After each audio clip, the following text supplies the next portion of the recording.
to the book reading I am doing of my first book, Lilly Prospero and the Magic Rabbit. I am reading a chapter every week. I'm up to chapter 4 today. Yeah, this is the first book I ever wrote. It's been a really interesting experience reading it aloud, actually, because I'm kind of editing it in my head as I go, because I've learned a lot since I wrote this. I've grown in, I mean, obviously, I wrote this a long time ago and I've written a lot since. So I've grown and changed a lot as a writer. So I'm kind of in my head thinking, like, how would I write this now? I'm noticing things that I don't like as much as I thought I would. Things that, yeah, it's a really interesting experience. I would really recommend it to authors, actually, reading aloud one of your earlier books, because you do start to see how you've grown and changed. But that said, I have to say, I'm so proud of this book. This book really means a lot to me. It launched the Siren Stories universe. All the books that have since come out in that world have been inspired almost by this book, because it's the world I created and it launched a universe. And the characters, I love the characters, and I'm really proud of this story. So while there's small things I know I would change, like sentence structure or like occasional descriptions that I would slightly reword, the actual story itself I'm really proud of, and I really hope you're enjoying it. It means a lot to me. It's really exciting to be able to share it like this with you. What I'm going to do when I finished reading the whole book like this is I'm going to snip out these little intro bits and then stitch it all together to make one long track, so you can listen to the whole book in one video, and it's like an audiobook then. I will say I'm not an actor. I am definitely not an actor.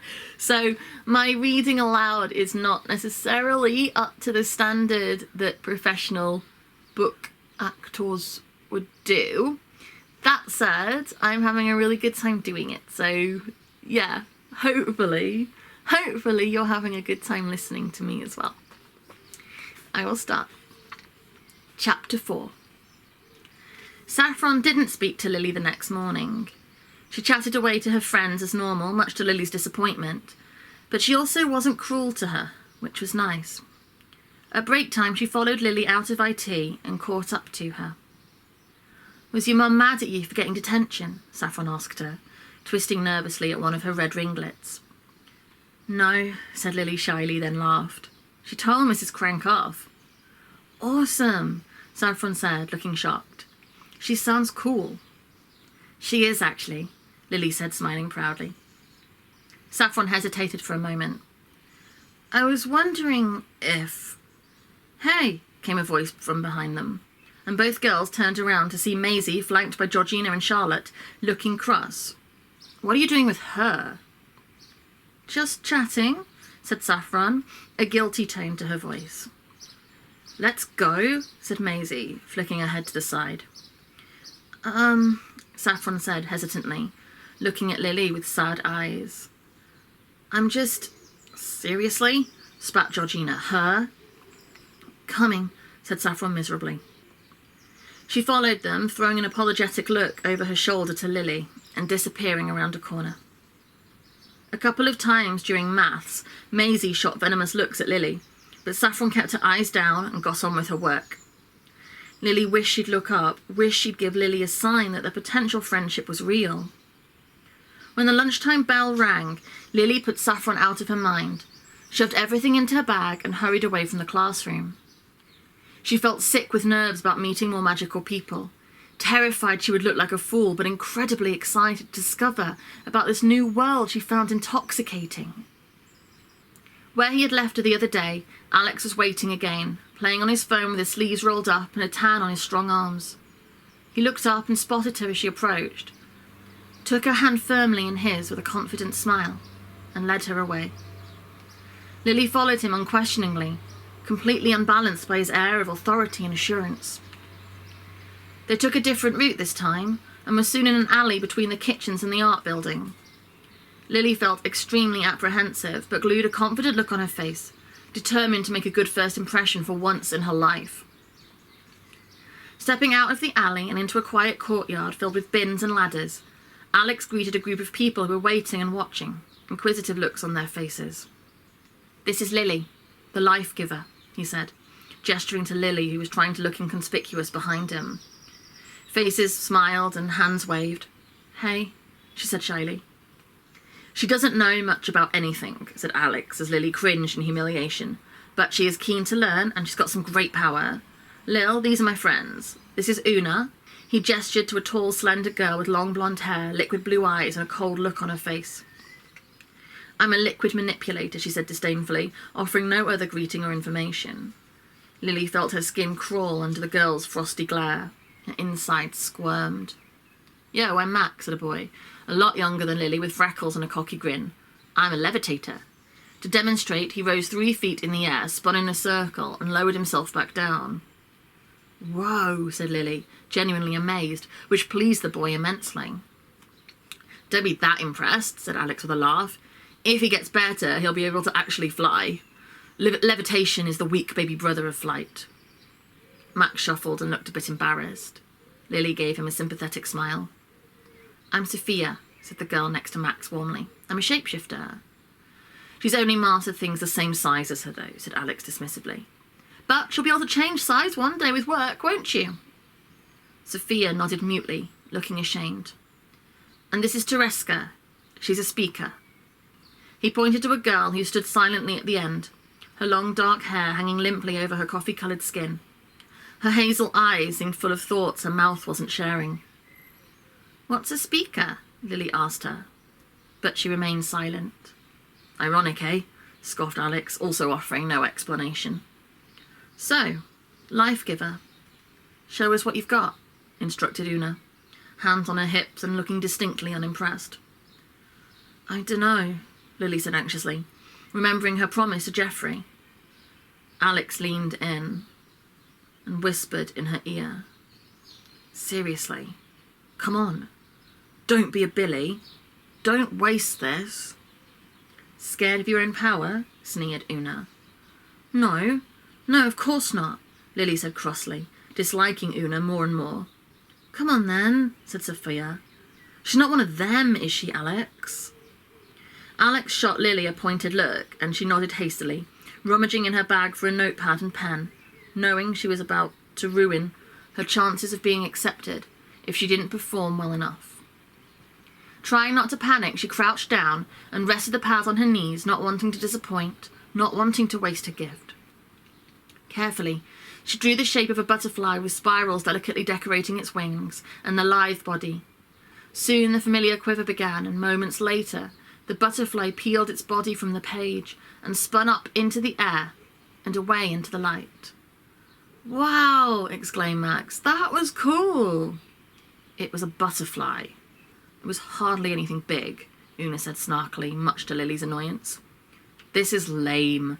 She picked up her bag and went to leave. No, wait, insisted Alex, appearing worried. Hang on 1 second. He pulled Lily's arm and took her aside. Lil, seriously, what's going on? I want to be careful, she said sheepishly. Of what? What could go wrong? You're in control of it. It's your power. Waste it, and you're going to lose control of it. And then what? This Chinese girl yesterday told me I'm dangerous and I'm going to kill people if I use my power, Lily said, looking nervously into his earnest eyes. She wished he would understand, longed for him to tell her that everything would be all right. Amy, he growled under his breath, then turned to his friends. Amy Chan Lee got to her. She's trying to destroy Lily's power. Bitch, spat Sophia. Lily, don't let them get to you, seriously. They're out to destroy us. Lily, please. You can't deny this, said Alex, gripping her arms a little too tightly. Your power is a huge part of you. If your power dies, you die. Don't let them kill your true self. I can do it, she said, gritting her teeth with determination. Crouching down, Lily took her pen in her hand. She felt the eyes of the group on her. Their desire to be impressed weighed heavily on her. She started to draw. She drew carefully and with consideration, putting thought and pride into her creation, willing what broke free from the page to be a reflection of her ability and worthiness for acceptance. Sitting back, she watched. The quiver began. And, moments later, a soft grey paw poked free of the page, followed by a second, and then 2 legs. A cat's face, large green eyes and straight black whiskers followed next, and it scrabbled free, dragging its tail out last. Lily grinned proudly. Sophia breathed in. "What are you staring at?" asked the cat haughtily, flicking her tail and sticking her nose in the air. "It spoke!" gasped Max, sitting on the ground with a thud. "Of course I spoke, you ridiculous boy," said the cat, fixing him with a steely glare. "It can't be that hard if you're accomplishing it." "Now that is cool," said Sophia with a laugh. "Can I touch it?" "Don't even think about it," hissed the cat, her long tail flicking. "Hi," said Lily, dropping to her knees to be closer to the cat's height, her voice quiet and respectful. "I'm Lily. I drew you." The cat turned and looked at her, eyed her up and down, and then sat down. "Priscilla," said the cat in a soft purr. "At last, somebody worth speaking with." "What are you going to do with it now?" asked Una, jutting her hip out and raising an eyebrow. "Do you reckon they'll let you cart that thing around on the netball pitch?" "That thing will not be carted anywhere, I'll have you know, young lady," said Priscilla haughtily, turning to glare at Una through narrowed eyes.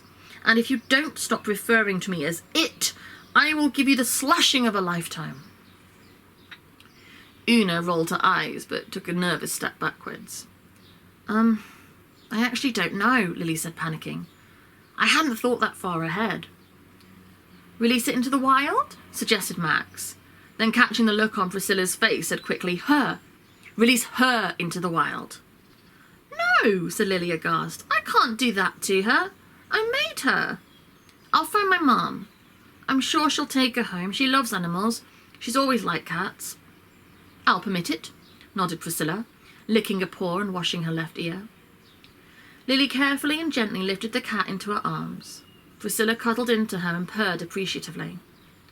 "Well done," Alex said, smiling at her with a wink. "I'll see you soon, okay?" "Thanks." "Bye then," said Lily as she smiled with pride and held the cat close. She picked up her bag and carried the cat back down the alley, leaving the others whispering rapidly to one another. "There's a party," Alex said, appearing beside her as she stepped out of the alley and making her jump again. "On the last day of school. Meet me there, and we can celebrate your victory in the competition." "I've not won yet," said Lily with a laugh, grateful for his confidence in her, but scared of letting him down. "Then we can celebrate your magnanimous defeat. But this is important, Lily," he said, and took her hand, pulling her close and looking into her eyes, his face close to hers, so close she could taste his breath. "Lily, please, we need you. You're special. Please, help us." "Yes, of course," she said in a quiet voice, her knees starting to wobble a little. She felt her breath start to speed up, losing her balance as her grey eyes fixated on his brown ones. Then she felt Priscilla's claws start to press sharply into her skin and snap back. "Help you do what?" "They want to stop us using our powers," he said, shaking his head, a look of pain on his face. "They think using power is evil, that it should be stopped. They actually use their powers against us, use their powers to stop us using ours. It's twisted." Alex paused, and Lily felt the pain in his heart. "This party, it's important. You could be the catalyst to end this, the one who ensures we are free to use our power freely and publicly. Think of the things we could do, the changes we could make to the world. Think of the lives we could save, Lily, the good we could do. Because of you." "Because of me?" Lily asked, her eyes wide. "I'm certain," he said, holding her gaze, his eyes full of promise. "I just need everyone else to see you, to appreciate you and how powerful you are, like I do." "Yes, of course," Lily said, her voice barely audible as she forgot how to breathe. "So keep practicing?" he asked her and pointed at Priscilla, who narrowed her eyes and flicked her tail. "This was amazing. Nobody will be able to deny your talent if you do things like that."